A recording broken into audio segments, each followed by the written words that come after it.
तीसरी मेरी request chief justice of Pakistan से है,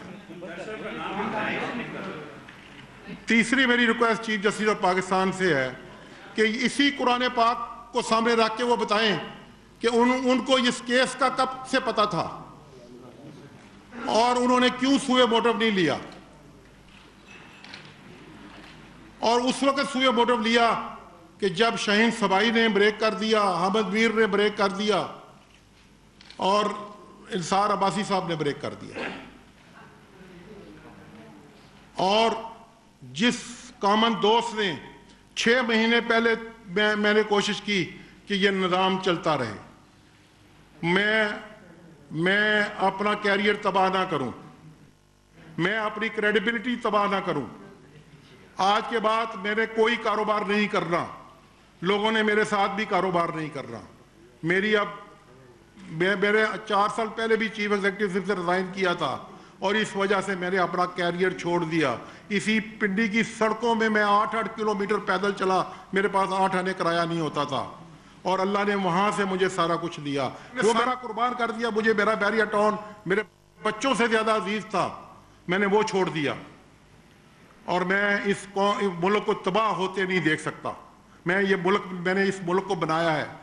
मेरे बैरिया टाउन में लोड शेडिंग नहीं होती अल्लाह के करम से, मेरे बैरिया टाउन में सिक्योरिटी प्रॉब्लम नहीं है, गार्बेज कलेक्शन प्रॉब्लम नहीं है, रोड प्रॉब्लम नहीं है, लोगों के लिए अच्छे खेल के मैदान है। यही गवर्नमेंटें करती हैं। मैं इतना सा कर रहा हूं, गवर्नमेंट इतना करती है। एक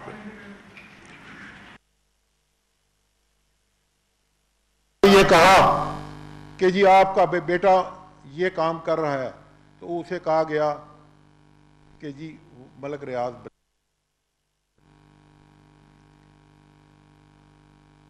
उन्होंने कहा कि मैं आपको डॉक्यूमेंट ला के दिखा देता हूं, उन्होंने इनकार कर दिया डॉक्यूमेंट देखने से। क्यों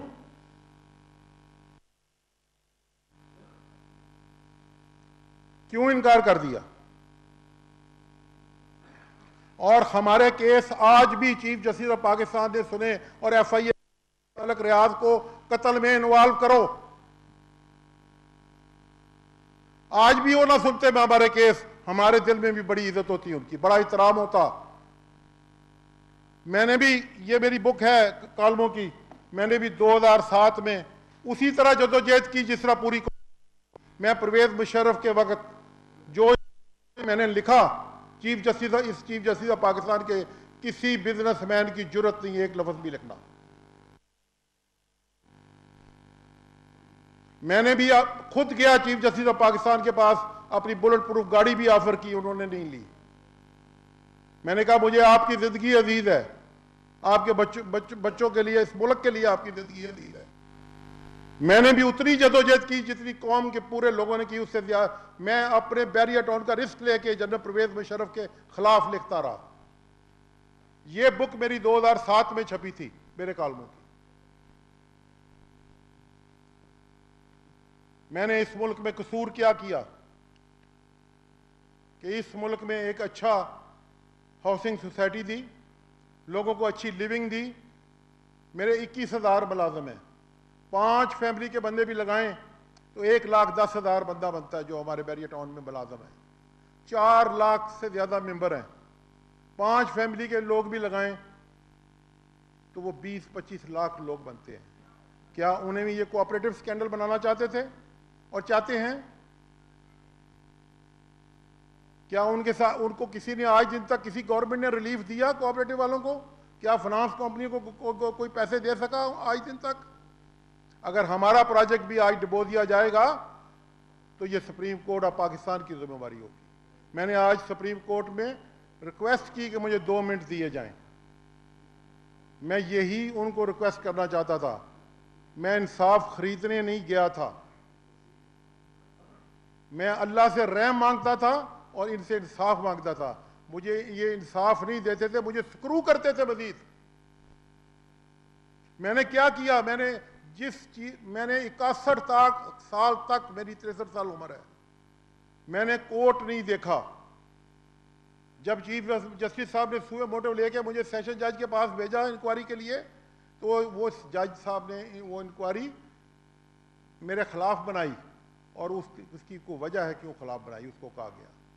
लेकिन उसने एक जाते ही मुझे कहा कि मलिक साहब, मुझे पता है कि आप ज़िंदगी में पहली दफ़ा अदालत में आए हैं। क्यों मेरे खिलाफ 60 साल से कोई केस नहीं था, मैं बैरियटाउन फिर भी चला रहा था, किस लिए मुझे इसमें स्क्रू किया गया? मैं इसीलिए उन मुलाकातों का, उन मीटिंगों का जवाब मांग रहा हूं। मुझे कंटेम्प्ट ऑफ कोर्ट में बुला लें, मुझे जेल भेज दें, मैं मरने के लिए तैयार हूं। जिसने अपना सारा फ्यूचर दांव पर लगा दिया वो जेलों से नहीं डरता। मैंने जेल नहीं देखी, अल्लाह किसी दुश्मन को, मैंने थाना भी कभी नहीं देखा। मौला करीम के करम से 63 साल की उम्र तक 1 रुपया मेरे ऊपर कोई बंदा नहीं कह सकता, मेरा कोई मेंबर नहीं कह सकता कि जी मैंने कोई 1 रुपया किसी का भी रखा। ब्लैक माफिया, ब्लैक मेलर मेरे पीछे लगा दिए गए। जो दरखास्त आती है, मुझे सिविल जज को भी ये ऑर्डर जाता है कि फैसला क्या करना है, रिटर्न की शेख में भी मेरे ऑर्डरों की इंडिपेंडेंट इंक्वायरी होनी चाहिए। उधर चौधरी निसार हमें मार रहा है पंजाब में, इधर ये मार रहे हैं। आप मुझे बताएं मैं कहां जाऊं, किसके पास जाऊं? क्यों मैं मुझे दीवार के साथ लगा दिया गया? क्यों नहीं मुझे फेयर? ये कहते हैं आजाद जुडिशरी है, ये यरगमाली जुडिशरी है, इसको डॉन चला रहा है। वो डॉन के, मैं नहीं कह रहा कि chief justice of Pakistan don है, वो इस्लान इफ्तिखार डॉन है।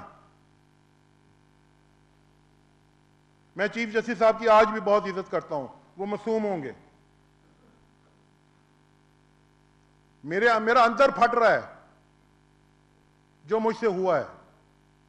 मेरी 16 साल से 5 चेयरमैन नैबो का हमने सामना किया, FIA का किया, MI का किया, ISI का किया, सब अदारों ने हमारी, वो हमारा काम, हमारी ईमानदारी है। मैंने चीफ जस्टिस साहब के ऊपर कोई इल्जाम नहीं लगाया, लेकिन मुझे आज दुख हुआ कि उन्होंने मेरा आज केस फिर भी सुना। आज उनको मेरा केस नहीं सुनना चाहिए था। ये इस्लाम भी कहता है, अल्लाह ताला ने यह भी फरमाया है कि मरने लगो भूख से तो सूअर भी खा लो, मरने लगो तो झूठ भी बोल लो।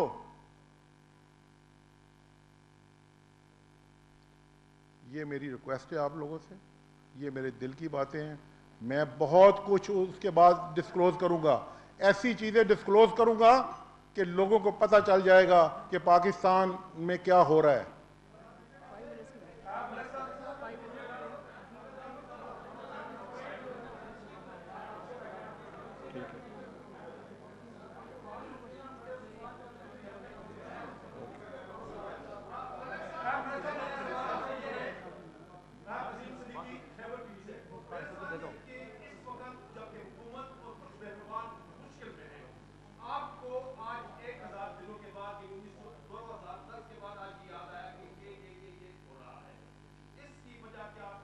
मैं ये कुरान पाक पर कहता हूं कि मेरे साथ, मुझे प्रेसिडेंट ने मना किया, मुझे किसी ने मेरा साथ नहीं दिया, मेरे साथ कोई है सिवाय मेरे अल्लाह के।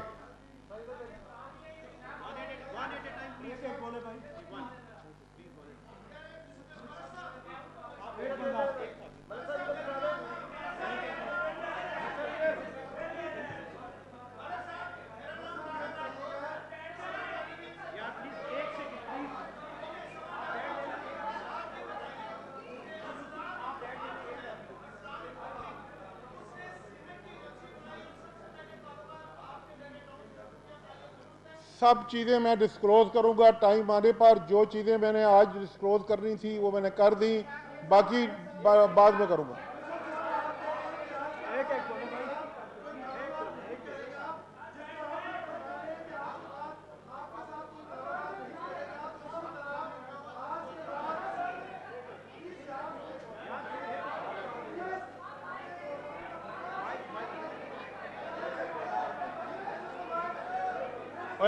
तो बैठिए।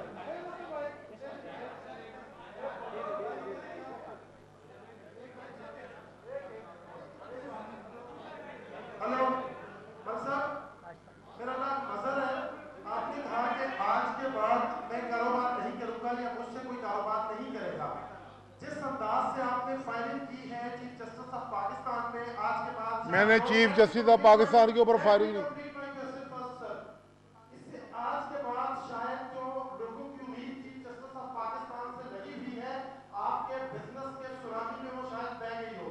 मेरा सवाल आपसे ये है कि आप एक तरफ तो बहुत बड़े फिलासफिस्ट हैं, आपका बहरिया दस्तरखान चलता है, आपके और बहुत से फराई मंसूबे हैं, तो आपने ये नहीं सुना कि रिश्वत देने और लेने दोनों जो है वो जहन्नमी है, और इतना अरसा इस्लाम बता आपको ब्लैकमेल करता रहा, तो जनाब चुप क्यों रहे? मैंने रिश्वत नहीं दी, मैं ब्लैकमेल हुआ। मैंने कोई रिश्वत नहीं दी, मैं ब्लैकमेल हुआ। और रिश्वत भी अगर दी है तो मेरे दामाद ने दी है, और इसको रिश्वत ना समझिए, उसको ब्लैकमेलिंग समझ लें।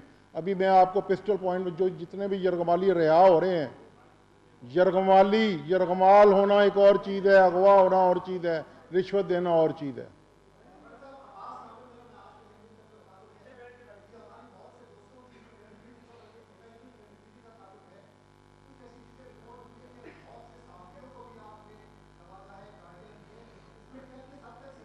झूठ है,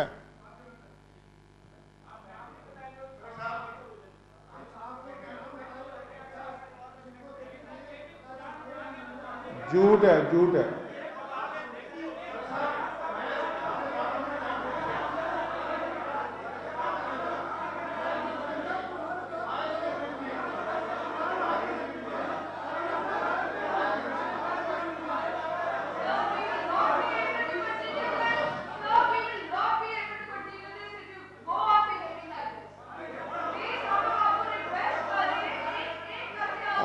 अगर आपका बिहेवियर ठीक ना हुआ तो मेरे वकील साहब मेरा प्रेस कॉन्फ्रेंस करेंगे, मैं जवाब नहीं दूंगा। अब इसके बाद मेरे वकील साहब बात करेंगे। इसका मेरी जरूरत नहीं है, इसका मैंने कोई बात नहीं की।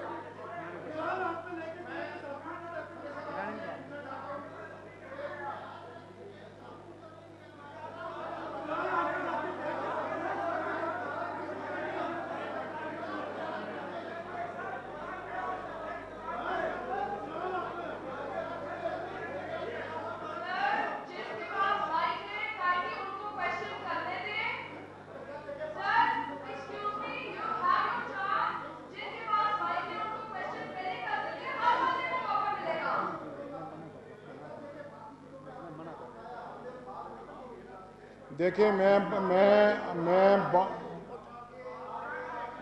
बाउंड नहीं हूँ हर सवाल का जवाब देना। मैं आपके हर सवाल का जवाब देने का मैं बाउंड नहीं हूँ। मैंने जो बात कर रही थी कर दी। अब आप सहाफ़ियों से मेरी रिक्वेस्ट है,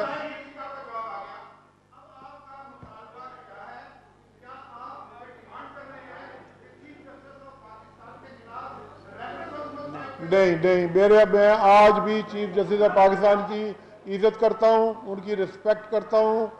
मैं आज भी उनसे मैं आज भी कोर्ट में लिख के मैंने दिया है, और मैं उसी पर कायम हूँ जो मैंने उस स्टेटमेंट दी है।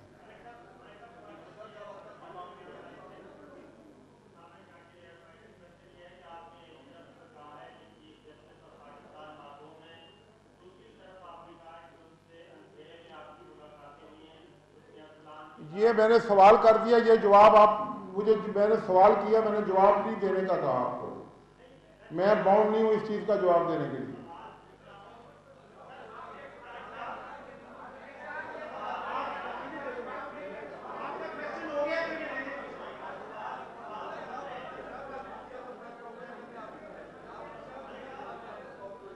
मैंने जो बताना था मैंने आपको बता दिया। मैंने मेन 3 सवाल करने से वो कर दिए।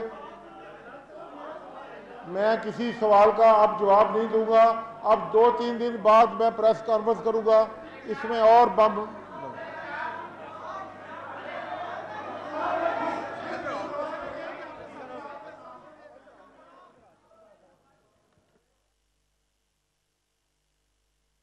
मलिक रियाज मीडिया से गुफ्तगू कर रहे थे और उनका कहना था कि इफ्तिखार चौधरी जो है वो बेंच से अलग हो गए, लार्जर बेंच की दरखास्त की गई वो भी मुस्तरद कर दी गई। और एक सवाल के जवाब में उन्होंने कहा कि एक सहाफ़ी के इस सवाल पर कि रिश्वत देने वाला और रिश्वत लेने वाला दोनों दोस्त की हैं, आप इतने इफ्लाही मंसूबे चला रहे हैं, बहरिया स्कीम चला रहे हैं, उसके बावजूद आपने इतने फलाही कामों के बावजूद जो है वो रिश्वत दी, तो ऐसा क्यों किया? तो उन्होंने कहा कि ट्रैप किया गया और रिश्वत मैंने नहीं बल्कि मेरे दामाद से ली गई, और ट्रैप करने के बाद जो है वो यरगमाल बनाने के बाद जो है वो रिश्वत ली गई। उनका यह भी कहना था कि चीफ जस्टिस को मेरा केस जो है वो सुनना चाहिए था और मुझे इंसाफ की उम्मीद है। मैंने यहां पर, मेरा कसूर सिर्फ इतना है कि मैंने बहरिया टाउन हाउसिंग स्कीम जैसी स्कीमें यहां पर दी और हुकूमत से बेहतर काम करके वहां पर दिखाया, और मेरी बहरिया टाउन में जो है वो